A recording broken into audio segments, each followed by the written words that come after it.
सबको मेरा प्रणाम है, नमस्कार है। जल्दी से जुड़ जाइए, फिर शुरू करते हैं हम लोग आज की शानदार कक्षा।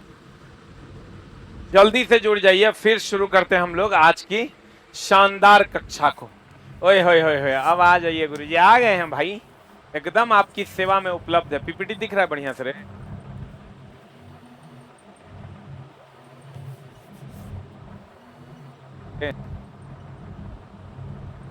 पहला क्वेश्चन है, निम्नलिखित में से कौन सा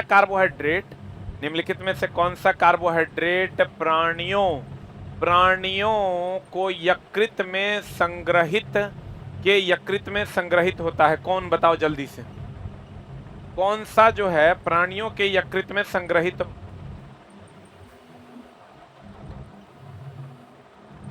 होता है? कौन? ग्लाइकोजेन। अब भूख लगने पर क्या खाते हैं? क्या खाते हैं रे? ध्यान रखना, अगर खाली पेट में भूख लगे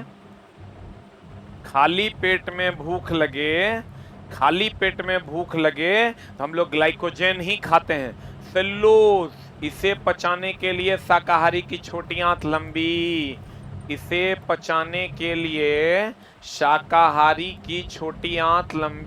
शाकाहारी की छोटी आंत लंबी, इसे पचाने के लिए शाकाहारी की छोटी आंत क्या होती है? लंबी होती है। एमिलोज कुछ नहीं है, बाकी कुछ नहीं है। सेलुलोज, पादप में सेलुलोज होता है, और सेलुलोज की अगर हम बात करें पेपर में सेलुलोज होता है, और सेलुलोज की अगर हम बात करें लकड़ी में सेलुलोज होता है। झारखंडी जोहार गुरुजी, जोहार जोहार। जल्दी बताओ आंसर क्या होगा? ग्लूकोज, पेपर में ग्लूकोज, लकड़ी में ग्लूकोज, सेलुलोज, पादप में सेलुलोज, इसे पचाने के लिए शाकाहारी की छोटी आंत लंबी होती है सेलुलोज को। ग्लाइकोजन, खाली पेट जब रहता है तो हम लोग भूख लगने पर इसी को खाते हैं। अगर खाली पेट रहेगा तो भूख लगने पर हम लोग इसी को खाते हैं।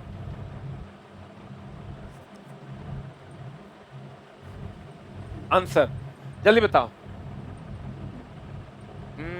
आज गलती से आपके टेस्ट में 55+ आ गया, कोई बात नहीं, चला।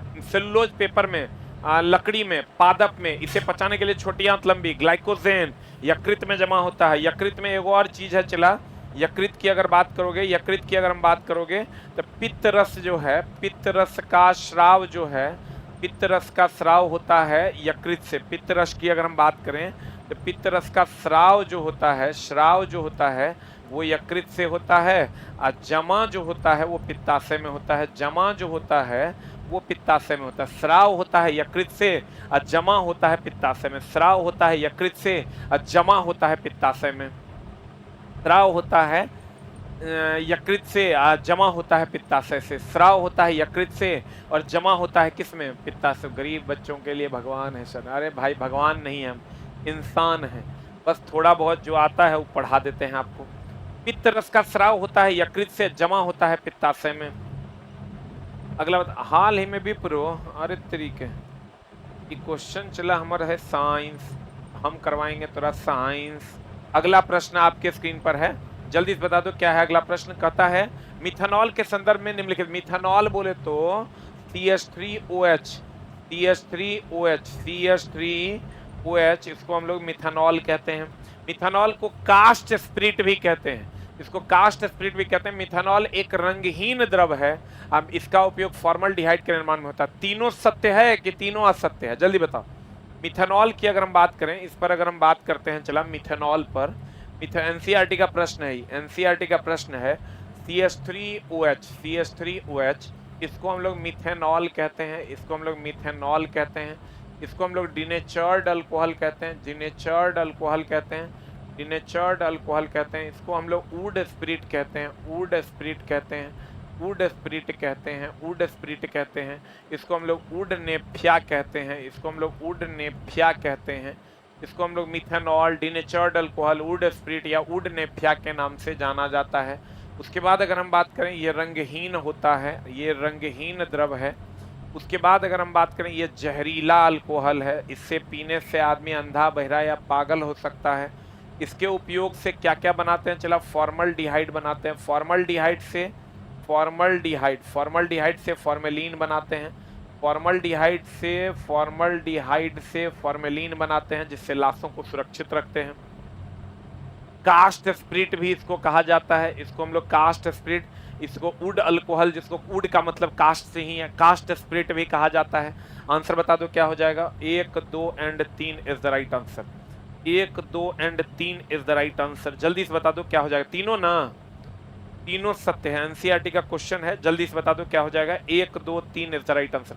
दोस्त मेरे, ये नहीं कहना कि सर का इससे फंसा कि नहीं, इस सब जो तोरा पढ़ा रहे हैं इससे देखना कि तोहर फंसा कि नहीं, ठीक ना। इसका ध्यान रखना, इसलिए नोट भी करते जाना, इसलिए दोस्त मेरे नोट भी करते जाना।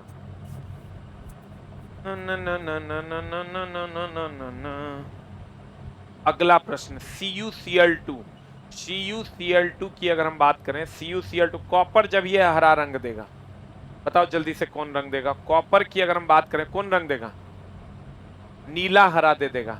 और सिल्वर अगर रहता Ag2S तो ये कैसा रंग देता, काला रंग देता। और अगर Cu2O है और H2S है और CuCl2 है तो ये चला नीला से हरा रंग देगा, नीला से धीरे धीरे क्या हो जाएगा, हरा हो जाएगा। आंसर Ag2S काला हो जाता है, Cu2O इसका रंग बेरियम सल्फेट, इसका रंग कैसा, इसका रंग सफेद होता है। लेड आयोडाइड इसका रंग कैसा, पीला होता है। इतना चला क्वेश्चन पूछेगा, इसको आप एकदम बढ़िया से देख लो, इतना रंग वाला क्वेश्चन रहता है, इसको बढ़िया से आप देख लीजिए, इसको नोट कर लीजिए। नीला हरा is the right answer. Sir आप हमको आशीर्वाद दीजिए कि हम ज्वाइनिंग लेटर आपको ला के दे सकें। दोस्त मेरे, हर उस बच्चे को मेरा आशीर्वाद है, अगर मैं आशीर्वाद देने के लायक हूं तो जो बच्चा मेहनत कर रहा है उसको उसके मेहनत का फल मिल जाए। आशीर्वाद तो मैं तुमको नहीं दे सकूंगा क्योंकि कभी नहीं दे सकता हूं मैं कभी को किसी को सफलता का आशीर्वाद नहीं देता हूं। मैं बस यही कहता हूं कि अगर बच्चे ने मेहनत करी है तो उसको उसका फल मिल जाना चाहिए।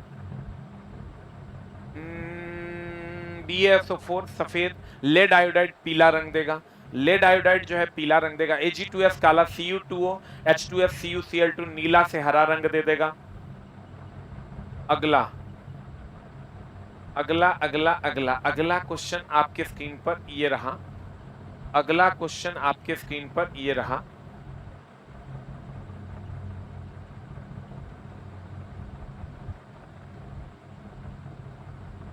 पांच सेंटीमीटर लंबा एक पिन है, हाइट ऑफ द ऑब्जेक्ट जो है ये 5 सेंटीमीटर है। 40 सेंटीमीटर की फोकस दूरी वाले अवतल दर्पण, 40 सेंटीमीटर की फोकस दूरी वाले अवतल दर्पण, फोकस इधर है, F का मान हो जाएगा -40 सेंटीमीटर। फोकस दूरी अवतल दर्पण 50 सेंटीमीटर की दूरी पर रखा है, U का मान है -50 सेंटीमीटर। तो प्रतिबिंब दूरी क्या होगा, 1/v प्लस 1/u बराबर 1/f लगा दीजिए, आपका आंसर आ जाएगा। 1/v बराबर हो जाएगा 1/f माइनस 1/u, यहाँ से लगाइएगा 1/f, f का मान -40 हो जाएगा, माइनस ऑफ 1/u -50 हो जाएगा, -50 हो जाएगा। अब आंसर इसका सॉल्व कर दीजिए, आंसर आ जाएगा। और अवतल दर्पण में आप गौर से देखिए 40 सेंटीमीटर फोकस दूरी है, 40 सेंटीमीटर फोकस दूरी है, 80 हो जाएगा सेंटर, तो ये बीच में है, ये बीच में है वस्तु, बीच में है वस्तु, तो बताइए जल्दी से कहां बनेगा, ये जो है वस्तु कहां है।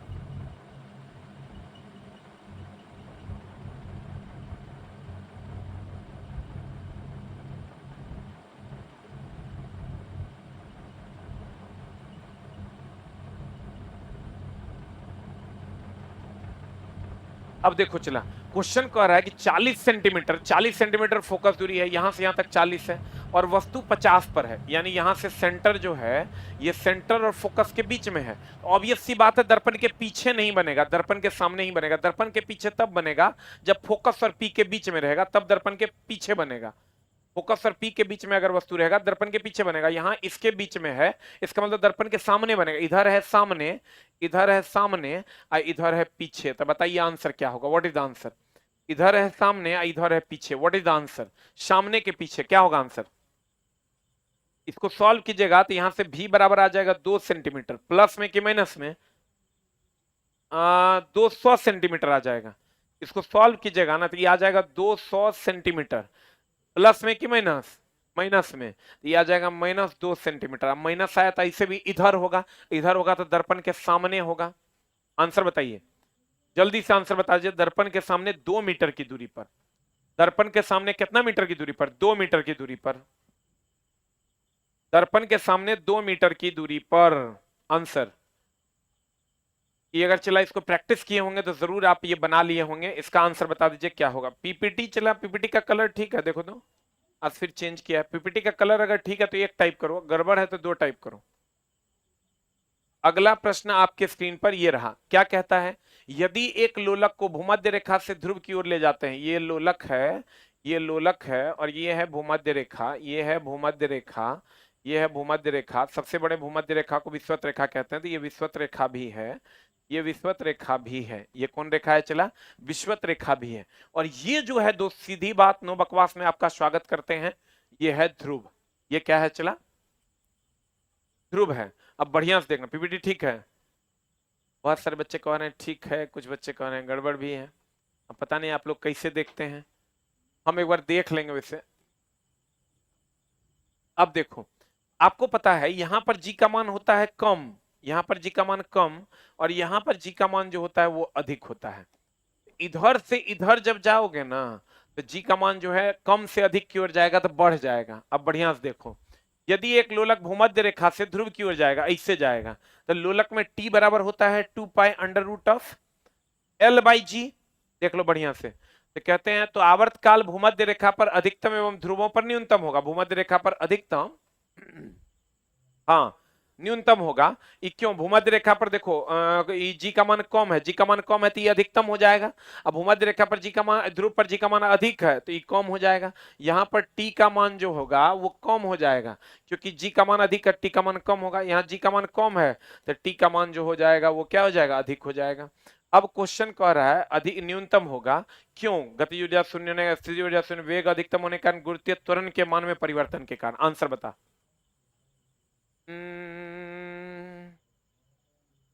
जल्दी बता आंसर। फिर से एक बार समझा देते हैं, बढ़िया से आप समझ लीजिएगा। हम एक बार फिर आपको समझा देते हैं क्या कह रहे हैं कि भैया भूमध्य रेखा या विषुवत रेखा पर जी का मान जो होता है वो कम होता है, और जी का मान कम होता है। यहाँ पर जी का मान कम होगा, टी का मान अधिक होगा। जी का मान कम होगा, टी का मान क्या होगा? अधिक होगा। जी का यहाँ पर जी का मान अधिक होता है, जी का मान अधिक होता है तो टी का मान यहाँ कम हो जाएगा, टी का मान क्या हो जाएगा? कम हो जाएगा। तो आंसर बताओ क्यों होता है? क्योंकि टी का मान में जो परिवर्तन होता है वो जी के मान में परिवर्तन के कारण होता है। टी का मान में जो परिवर्तन होता है वो जी के मान में परिवर्तन के कारण होता है। आंसर। अगला प्रश्न आपके स्क्रीन पर ये रहा। दोस्त मेरे, एकदम हाउ हाउ करके ही क्वेश्चन का डिस्कशन नहीं होगा, बड़ा प्यार से डिस्कशन करवाएंगे तो अब जाके होगा, क्योंकि सारे क्वेश्चंस जो हैं वही रहते हैं जो आपको या तो नहीं आता है या रिवीजन की जरूरत है। खाद्य उद्योग में सिरके के रूप में, जब ये सिरका कह दिया तो सिरका कह दिया, तो सिरका कह दिया ना, तो सिरका कह दिया CH3COOH, यानी विनेगर में। इसको हम लोग कहते हैं मिथेनोइक एसिड की इथेनोइक एसिड, इसको हम लोग कहते हैं चला इथेनोइक एसिड, इसको कहते हैं इथेनोइक, क्योंकि कार्बन एक एक दो गुना है। इथेनोइक अम्ल, इथेनोइक अम्ल के नाम से जाना जाता है। आंसर बता दो जल्दी से, क्या हो जाएगा? हाँ, फॉर्मिक एसिड को, इथेनोइक अम्ल की जब बात करेंगे तो इस पर किसकी बात करेंगे? फॉर्मिक अम्ल की। हेक्साडायोइक अम्ल ये कुछ नहीं है। बेंजोइक अम्ल से क्या करते हैं? खाद्य पदार्थ का परिरक्षण। ऑक्जेलिक अम्ल से जंग के धब्बे। खाद्य पदार्थ का परिरक्षण, खाद्य पदार्थ का परिरक्षण। ऑक्जेलिक अम्ल से जंग के धब्बे हटाते हैं, खाद्य पदार्थ का परिरक्षण। सिरका, विनेगर, इथेनोइक एसिड, एगो मिथेनोइक भी दे दिया, एगो इथेनोइक भी। चला क्वेश्चन का स्टैंडर्ड देख लो कितना है। एएलपी का एग्जाम ऑनलाइन होगा भाई, ऑफलाइन क्यों होगा? एएलपी का एग्जाम ऑनलाइन होगा, ऑफलाइन क्यों होगा? अगला प्रश्न, ईथा एक और दो कार्बन है ना, तो ईथ, एक कार्बन रहता था मीथ। अगला क्वेश्चन आपके स्क्रीन पर ये रहा। क्वेश्चन क्या कहता है, प्रत्येक 20 ओम के दो प्रतिरोध समानांतर में जुड़े हुए हैं। ये लीजिए जोड़ दिए, एगो ई है एगो ई है, जोड़ दिए। इसके बाद इस संयोजन में 20 ओम का तीसरा प्रतिरोध जोड़ दिए। 3 वोल्ट की बैटरी के साथ श्रेणी क्रम में जोड़ दिए, लो जोड़ दिए। ये 20 ओम है, ये 20 ओम है, ये भी 20 ओम है। तो कहता है बैटरी द्वारा श्रेणी क्रम में संयोजित किया गया, बैटरी द्वारा आपूर्ति की गई शक्ति क्या होगी। तो शक्ति के लिए पहले टोटल रेजिस्टेंस निकालिए। ये टोटल ये रेजिस्टेंस निकालिएगा, 20 गुना 20 बटा 20 प्लस 20, 20 विसंग 400 बटा 40, 10 ओम, 10 ओम और 20 ओम कितना हो जाएगा।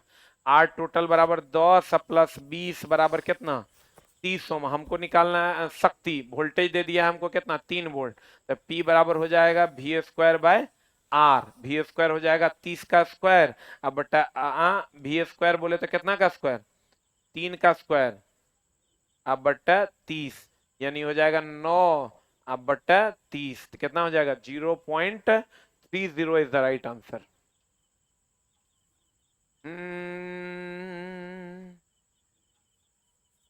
हाँ, ऐप में थोड़ा सा प्रॉब्लम हो गया, ठीक हो रहा है, एक आध 2 घंटे में चलने लगेगा। आंसर आंसर आंसर आंसर कुछ नहीं करना है। चला टोटल हम लोग रेजिस्टेंस निकाल दिए, अब पी बराबर वी स्क्वायर बाय आर लगा दिया, आंसर आ गया। अगला प्रश्न, इतना ओम, गौर फरमाइएगा, इतना ओम इतना ओम इतना ओम, देख लो। चला क्वेश्चन क्या कह रहा है, 0.7 ओम प्रतिरोध, आर का मान दे दिया है 0.7 ओम, 1 मीटर लंबाई, एल का मान दे दिया है 1 मीटर लंबाई, इतना व्यास यानी डायमीटर दे दिया है 0.2 यानी होगा 0.2 गुना 10 टू द पावर -3 मीटर। इसका त्रिज्या निकालिएगा तो कितना आ जाएगा 0.2 गुना 10 टू द पावर -3 या बटा 2 मीटर। कहता प्रतिरोधकता कितना होगा, तो रो बराबर होता है आर ए बाय एल।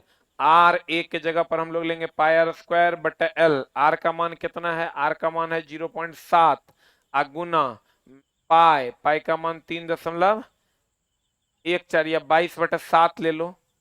पाई का मान कितना ले लो दोस्त मेरे 22/7, 22/7, 22 क्या 7 into r square, r square हो जाएगा 0.2 गुना 10 टू द पावर -3/2। इसको सॉल्व करके ना, इसको सॉल्व करके देखो तो कितना आता है 10⁻³ है, पॉइंट उड़ जाएगा तो 20 हो जाएगा, 2 धन 20, 10 ऊपर चल जाएगा 0.01 हो जाएगा, 210 बचेगा, 0.01 का होल स्क्वायर आप बट एल, एल का मान कितना है 1। इसको सॉल्व कर दीजिए, जो आएगा वो मीटर हो जाएगा। कितना आ रहा है डी, देख लो कितना आ रहा है, डी आ रहा है। चलवा के कुछ नहीं करना है। चला यहाँ रेडियस को सॉल्व करना होगा, 0.2 है तो 0.2 इंटू 10⁻³ मीटर हो जाएगा। और रेडियस में बदलना तो भागा 2 कर दोगे, सॉल्व कर दोगे इतना आ जाएगा। आर ए के जगह पर पाई आर स्क्वायर बटा एल कर देंगे, आंसर पाई आर स्क्वायर बटा L is the right answer. Exam भाई, एग्जाम एएलपी का ऑनलाइन होगा, एएलपी का एग्जाम ऑनलाइन होगा और एकदम चला बड़ा प्यार से समझना पड़ेगा। वैसा क्वेश्चन मेरा नहीं रहता है कि हाँ वहां वहां करके थोड़ा बता देंगे। हर टाइप का क्वेश्चन अवेलेबल है, हर टाइप का क्वेश्चन अवेलेबल है, जितना टाइप तुम खोज पाते हो। 20 को क्वेश्चन हम करवा रहे हैं तो 20 अलग अलग, ये तो सब मार देगा, लेकिन चला इससे बहुत सारा चीज आपको सीखने की जरूरत है।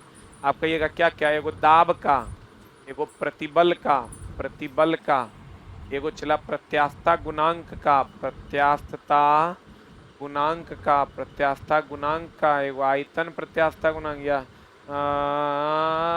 आयतन प्रत्यास्थता गुणांक, आयतन प्रत्यास्थता गुणांक का, किसी भी प्रकार का प्रत्यास्थता गुणांक हो, किसी भी प्रकार का प्रत्यास्थता गुणांक हो, इस सब का यूनिट होता है न्यूटन बटा मीटर स्क्वायर, या इसको हम लिख सकते हैं केजी मीटर पर सेकंड स्क्वायर बटा मीटर स्क्वायर बटा मीटर स्क्वायर बटा मीटर स्क्वायर, और इसी को हम लिख सकते हैं केजी, ऊपर जाएगा मीटर पर पावर -1 और सेकंड पर पावर -2। अब एक में देख लो, ये न्यूटन पर मीटर स्क्वायर है, इसी को हम लोग पास्कल भी कहते हैं। और इसका बी मान लोगे तो m l-1 और t-2, देखो सही है। आंसर ऑनलाइन होगा तो मजा आएगा। हाँ ऑनलाइन ही होगा। चला एलपी का एग्जाम ऑफलाइन थोड़े होता है, एलपी का एग्जाम ऑनलाइन होता है। Very good. इसी को हम लोग पास्कल भी कहते हैं। इसी को हम लोग क्या कहते हैं? चला पास्कल भी कहते हैं। जल्दी लिख।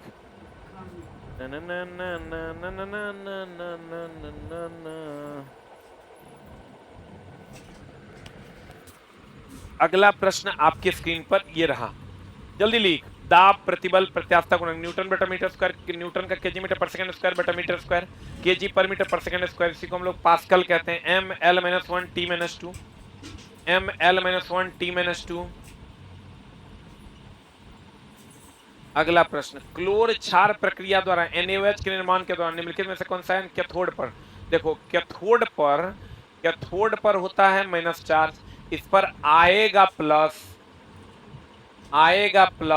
एनोड पर होता है, प्लस चार्ज, इस पर आएगा माइनस। देख लो। अब कहता है कौन कैथोड पर कौन आएगा, कैथोड पर कौन स्थानांतरित होगा? कैथोड पर आएगा प्लस, तो प्लस देखो तो Cl minus OH minus Na plus CO3 minus इक्के को है आंसर, इक्के को है आंसर,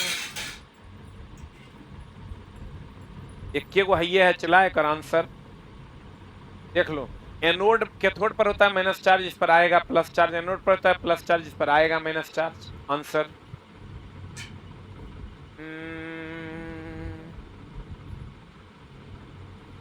जल्दी ली। माइनस पर कौन जाएगा? चला प्लस। क्या गुरुजी साइंस में पढ़ाते हैं और भूल जा रहे हैं, तब हम टारगेट रखे हैं, क्यों नहीं सीखेंगे? वाह बहुत बढ़िया। अच्छा भूलता तो सब है, हम हूँ भूल जाते हैं, हम बार बार रिवीजन करते हैं तो हमको आ जाता है। आप भी बार बार रिवीजन कीजिए, आपको भी आ जाएगा। प्रभावी नाभिकीय आवेश के बारे में कौन सा कथन सही है? बताइए कौन सही है, कौन सही है? अच्छा कौन सा सही नहीं है? यह एक समूह में नीचे की ओर जाने पर घटता है, एकदम घटता है। यह केवल नाभिकीय आवेश पर निर्भर करता है, यह गलत है। देखो प्रभावी नाभिकीय आवेश के बारे में कौन सा कथन सही है? ये केवल नाभिकीय आवेश पर निर्भर नहीं करता है, यह अन्य परमाणु के इलेक्ट्रॉन पर भी निर्भर करता है। तो आंसर चला यही होगा। यह आवर्त में बाएं से दाएं जाने पर बढ़ता है, एकदम बढ़ेगा, क्योंकि परमाणु संख्या बढ़ेगा तो बढ़ेगा। यह संयोजकता कोष इलेक्ट्रॉन पर कार्य करता है, एकदम करेगा। आंसर हो जाएगा इसका चला बी फॉर बॉल। यह केवल नाभिकीय आवेश पर निर्भर नहीं करता, अन्य आवेश पर भी निर्भर करता है। एक और आंसर बताओ। जिंक ऑक्साइड, जिंक ऑक्साइड जो है कार्बन के साथ अभिक्रिया करेगा ना, तो कार्बन मोनोऑक्साइड प्लस जिंक दे देता है। अब आंसर बता दो जल्दी से क्या हो जाएगा? फलस्वरूप कौन गैस मुक्त होगा? Carbon monoxide. जल्दी बता। जिंक ऑक्साइड कार्बन से अभिक्रिया करेगा, कार्बन मोनोऑक्साइड प्लस जिंक दे देगा। मीथेन के बारे में आपको पता है, methane marsh gas fire dam के नाम से जाना जाता है। कार्बन डाइऑक्साइड, जितना सोडा है सबसे कौन गैस निकलता है? Carbon dioxide. किण्वन की विधि में भी कौन सी गैस निकलता है? Carbon dioxide. PaCO3 को गर्म करने पर भी कौन गैस निकलता है? Carbon dioxide. ओजोन के बारे में आपको पता है, ये कार्बन ऑक्सीजन का अपर रूप है। अभी चला मत देखिए आपका कै गो सही हो रहा है, ये देखिए कि हम कै गो सीख रहे हैं, कै गो सही हो रहा है, ये एग्जाम के टाइम में देखिएगा। जिंक ऑक्साइड इसको चला, इसका दूसरा नाम है दार्शनिक पुष्प, इसका दूसरा नाम है दार्शनिक पुष्प, इसका दूसरा नाम है दार्शनिक पुष्प। इसको यशद पुष्प के नाम से भी जानते हैं, यशद पुष्प के नाम से भी जानते हैं। इसको दार्शनिक पुष्प कह दो या यशद पुष्प कह दो, एक के बात है। दार्शनिक पुष्प कह दो या यशद पुष्प कह दो, एक के बात है। जिंक ऑक्साइड को दार्शनिक पुष्प कह दो या यशद पुष्प कह दो, एक ही बात है। जिंक ऑक्साइड को दार्शनिक पुष्प कह दो या यशद पुष्प कह दो, एक ही बात है। आंसर बताया कर की होगा।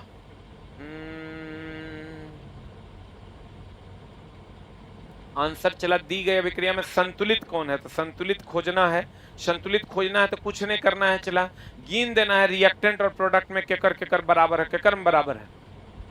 देखो एकरा में एगो कैल्शियम है, एगो कैल्शियम है, एकरा में 2 गो क्लोरीन है, यहाँ भी 2 गो क्लोरीन है, यहाँ हाइड्रोजन 4 गो है, यहाँ हाइड्रोजन 2 गो है, तो ये नहीं है।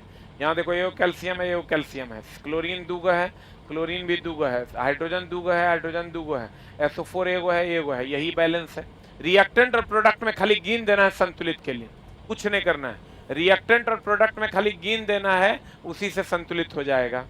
असंतुलित रासायनिक समीकरण को कंकाल समीकरण के नाम से जानते हैं।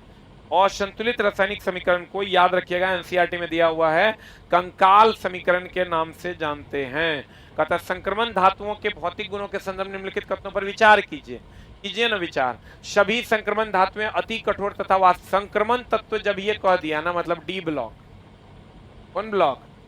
D block. तो कहते हैं अति कठोर और वाष्पशील होते हैं, इनके गलनांक और क्वथनांक उच्च होते हैं। बताओ क्या होगा आंसर?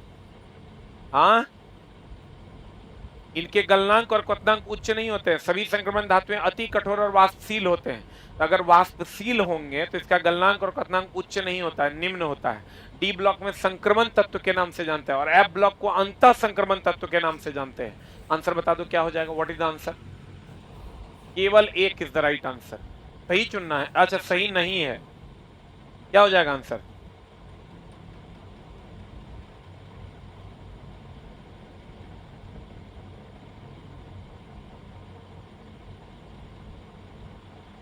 रुक जा। कहते हैं सभी संक्रमण धातुएं अति कठोर और वाष्पशील होते हैं। संक्रमण तत्व कहते हैं डी ब्लॉक को।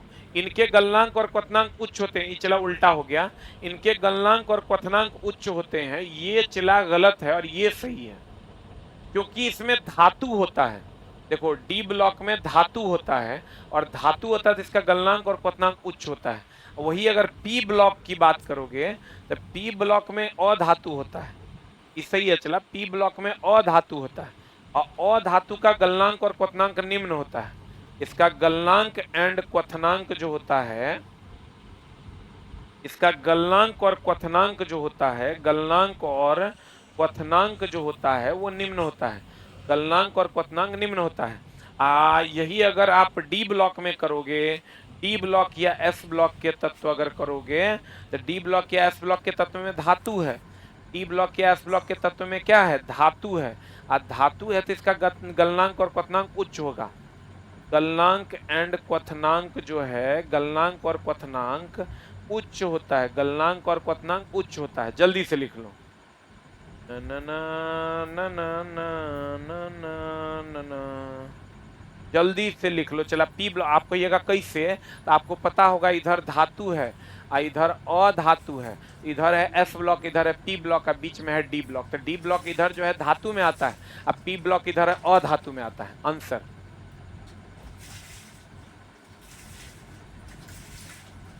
हो गया? आंसर जल्दी बताओ, आंसर क्या होगा?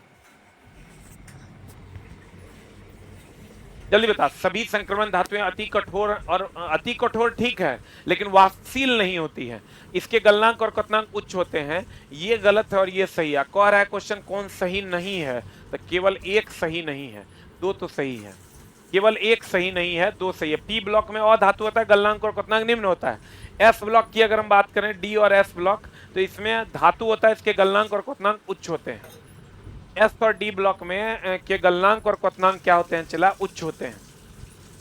डी और एस ब्लॉक के धातु है, गलनांक और क्वथनांक उच्च। पी ब्लॉक में अधातु है, गलनांक और क्वथनांक निम्न होता है। एनसीईआरटी का सवाल है, इतना आसान नहीं होगा। कोई बात नहीं, चला जी। क्वेश्चन नहीं बन रहा है, ये बड़ी बात नहीं है।